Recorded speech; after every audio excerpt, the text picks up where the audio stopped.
අපි අද සාදාගන්න යන්නේ චීන ආහාරයක්. චීන කුකුල් මස් ඩෙවල් එකක්. මේකට අපිට අවශ්‍ය වෙනවා කුකුල් මස්. මෙතන තියෙන කුකුල් මස් මම කෑලි වලට කපාගෙන ඒකට විනාකිරි මම දාගත්තේ මේ විනාකිරි. රෙඩ් වයින් විනිගර් රතු පාට වයින් විනාකිරි. ඕගලන්ගේ කැමති විනාකිරි වර්ගයක් දාගන්න පුළුවන්. මේකට දාගෙන තියෙනවා ගම්බිරිස් කහ ලුණු. අපි බලමු අද තෙල් පාවිච්චි කරන්නේ නැතුව සෞඛ්‍ය සම්පන්න විදිහට මේක හදාගන්නේ කොහොමද කියලා. මම මේක වතුරෙන් බැද ගන්නවා. ඒකට මට තියෙනවා වතුර ස්වල්පයක්. මෙතන තියෙනවා මාළු මිරිස් කරල් 3ක්, ලුණු ගෙඩියක්. මෙතන තියෙනවා මිරිස් කෑලි මිරිස් තේ හැඳි 3ක්, මිරිස් කුඩු තේ හැඳි 3ක්. මෙතන තියෙනවා සීනි, තක්කාලි මිශ්‍රණයක්. මෙතන තක්කාලි සෝස් එකක් තියෙන්නේ. මේස හැඳි 2ක් තියෙනවා. රම්පේ කරපිංච, සුදු ලුණු බික් 4ක්, ඉඟුරු.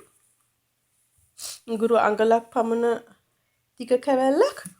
අපි දැන් මේක උයාගමු. මම පෙන්නනවා ඔයගලන්ට කොහොමද වතුරෙන් බැදගන්නේ කියලා. දැන් අපි මේ මුට්ටිය ලිපේ තියලා තියෙන්නේ වතුර දාලා තියෙන්නේ. වතුර නටනවා. දැන් අපි මේකට අපේ කුකුල් මස් ටික දමා ගමු. මම මේ කුකුල් මස් අත ගාලා මේ කුළු බඩු වල තියලා තිබ්බ විනාඩි 30ක් විතර. මැරිනේට් වෙන්න කුකුල් මස්. දැන් මේක අපි වතුරෙන් බැදගමු. දැන් අපේ චිකන් එක වතුරෙන් බැදිලා ඉවරයි. මේ බලන්න මම මෙච්චර වතුර පාවිච්චි කරේ කෝප්පෙන්. මේ කුකුල් මස් බැදිලා ඉවරයි. අපි දැන් මේ භාජනෙටම වතුර ටිකක් දාගමු ආයේ. දාගෙන ඒකට අපේ සුදු ලුණු රම්පේ කරපිංච දමාගමු. දමාගෙන වතුරෙන් ඒවා බැදගමු. අපි ඒක දැන් බැදිලා ඉවරයි. ඒකට අපේ මිරිස් ටික දමාගමු. අපේ මිරිස් එකට අපි තක්කාලි සෝස් එක දමාගමු. මගේ තක්කාලි සෝස් එකේ විනාකිරි නෑ. ඒකින්ද මම විනාකිරි ටික වෙනම දාගන්නවා. දැන් අපි සීනි ටික දාගමු.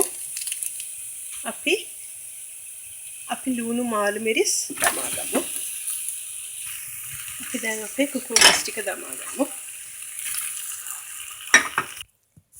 මේ තියෙන්නේ අපේ